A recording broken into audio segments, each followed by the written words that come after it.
今日咧，我哋嚟到灣仔堅尼地道，呢個咧其實係新盤嚟嘅。一手樓係咪一定係最好呢？3000幾萬究竟係咩質素呢？今日康 Sir 帶大家去睇下啦，出發！咁我哋嚟到大門嘅位置啦，咁好多時咧睇大門最緊要試一試呢啲門鎖有冇開唔開到、閂唔閂到啦。咁啊，同埋有時如果你話見到有啲防盜扣嘅話，一定要試一試佢咧會唔會識喐同埋用唔用得到。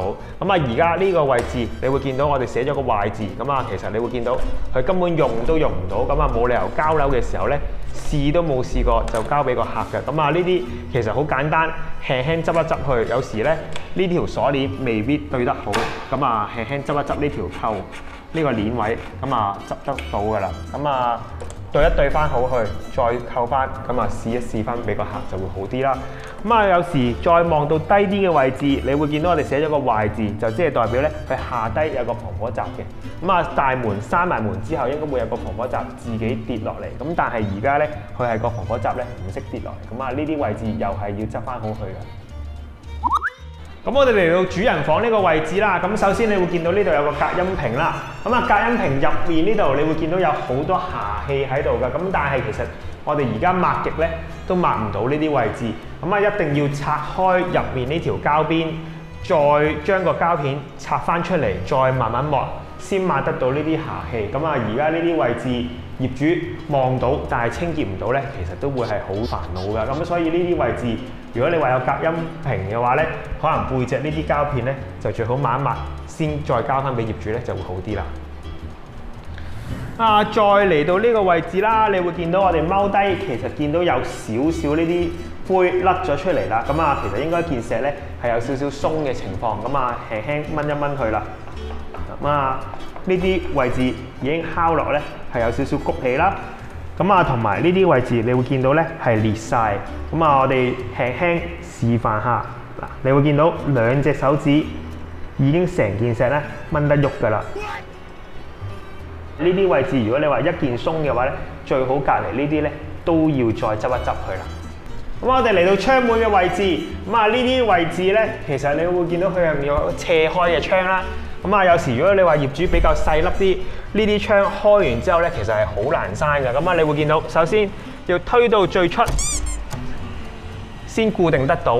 咁啊如果有啲好啲嘅發展商啊，或者有啲好啲嘅判頭咧，係會將個扣加多咗一個扣喺中間，咁啊令到業主可以開一半，同埋開到最盡嚟去開同閂。咁啊而家你話每一次開一定要開到咁出之後先再閂翻嚟咧，其實就比較麻煩啲啦。咁啊要成個身半個身出咗去㗎啦，咁啊你先閂得到出嚟。咁啊始終呢啲位置你要企高上嚟咧，就有少少危險啦。咁啊，如果業主其實有時要留意嘅話咧，就係呢個。首先你如果唔可以係開少少，因為你一開少少嘅話咧，有機會如果太大風嘅話咧，佢會彈翻落嚟，好似而家咁樣。咁啊，有時或者你揾嘢攝住佢咧，就要小心啦。一彈落去咧，有機會會彈爆或者彈鬆呢啲框，咁所以呢啲位置要特別留意啦。咁啊，一係就自己加翻個安全扣扣住佢，咁但係每一次開閂嘅時候咧，就麻煩啦。咁啊，我哋嚟到另一間房嘅位置啦，你會見到個地下咧，首先呢個位置係有少少花嘅痕跡。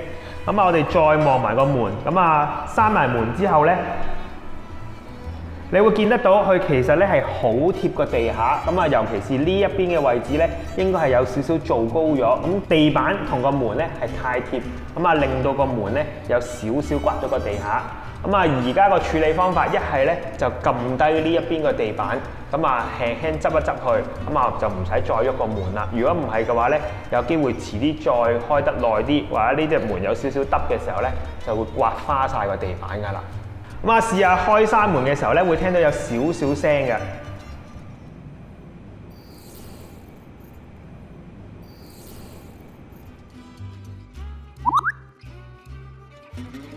咁我哋嚟到地板嘅位置啦，你會見到我哋貼咗好多鬆嘅位置啦。咁啊，其實我哋輕輕踩下去，你會見到其實成個地板咧已經係浮起咗㗎。咁應該呢啲位置咧，佢哋係落漏咗釘啦，或者少咗固定。咁啊，令到我哋踩嘅時候咧，呢啲位置會成個地板彈下彈下。咁啊，而家呢啲位置要加翻釘，鞏固翻去。如果唔係咧，業主有機會放完家之後咧，成條罅咁啊，一擺完家私有條罅之後咧，其實如果你話有時啲昆蟲鼠入去嘅話咧，就有機會成個竇喺度啦。咁所以呢啲位置最好執翻好佢，之後擠翻行膠咧，就會固定翻就會好啲啦。咁啊，我哋再踎低望落去個插蘇嘅位置啦，你會見到其實呢啲收口咧係做得好差。咁啊，你會見到上面呢啲位置做得幾靚，咁但係一踎低望落去呢啲位置全部都未擠，仲有成個手指印喺度可以擺到入去。咁啊，呢啲跟一跟翻好佢啦。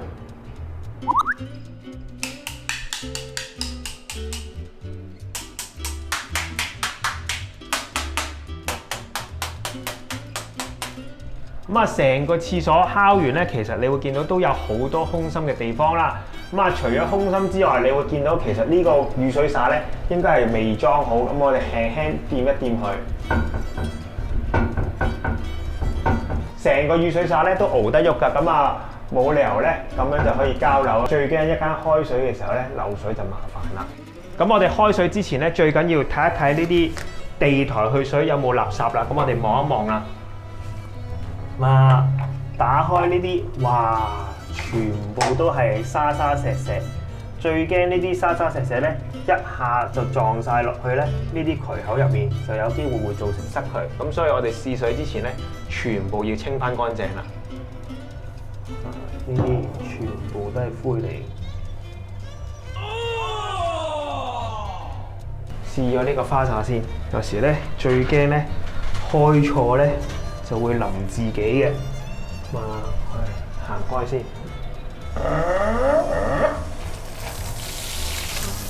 而家試一試呢啲接膠位置啦。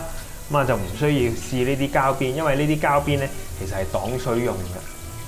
試下佢哋會唔會穿過個牆喺出面走翻出嚟，咁所以呢啲位置一定要試翻好佢啦。業主其實都可以自己試啊，擺喺個花灑架度慢慢試翻10零20分鐘，跟住試翻好佢，睇一睇呢啲位置擠膠會唔會有漏水。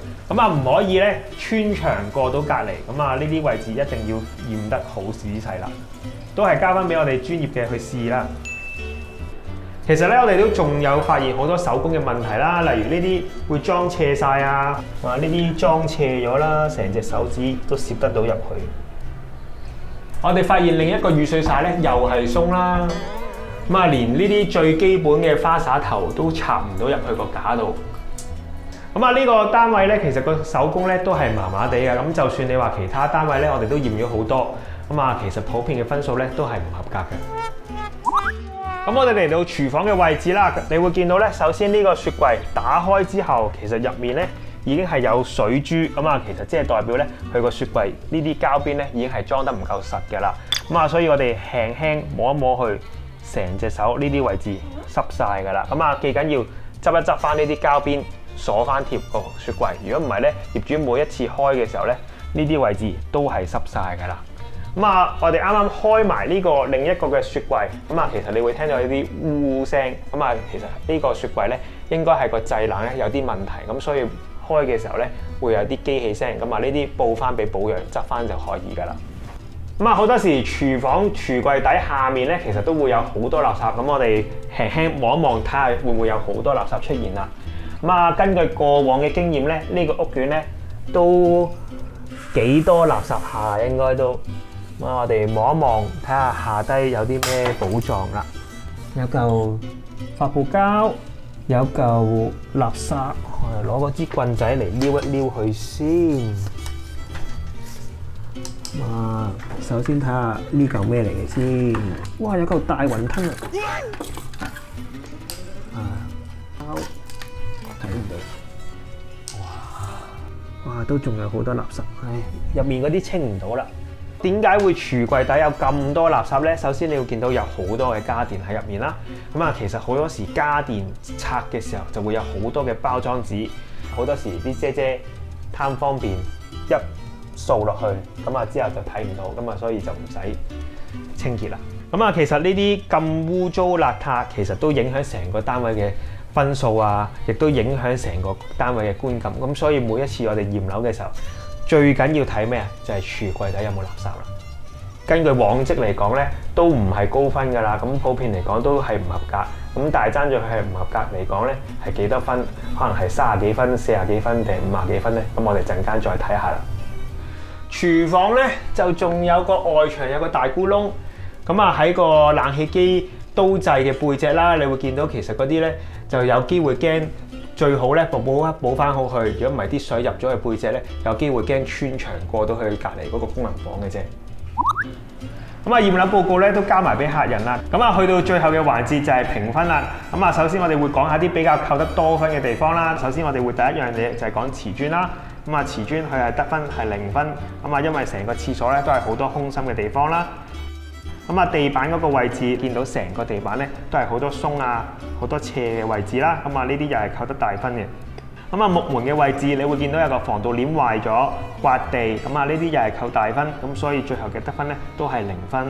潔具來去水，個雨水灑鬆到好似就嚟甩咁。咁啊呢啲又係扣大分嘅。咁所以最後又係得分係得0分。家電嗰度有個雪櫃漏氣，有個雪櫃開關響，有個機器聲。咁所以呢啲位置咧又係得翻30分。咁啊整潔，你會見到成個櫥櫃底好多垃圾啊，地台去水都有好多垃圾，咁所以都係會扣到0分。所以最後佢嘅得分咧就係39分，佢係唔合格嘅。咁啊建議發展商喺呢啲位置要加強留意啦。咁啊，其實好多時咧，一手樓我哋望落去係好似好靚，咁但係其實我哋驗落咧，其實係好多細位咧係要特別留意。咁啊，有時呢啲位置都會令到業主咧，其實係後果係可大可小。咁所以記緊要驗樓嘅時候驗得清楚啲啦。今次咧都係使幾千蚊，又係可以慳翻幾十萬裝修費啦。咁啊，希望發展商咧可以跟翻個執收表，慢慢執翻好去啦。咁啊，不過個時間應該可能會比較耐少少啦。今次條片去到呢度啦，咁啊記得 flat check 啦。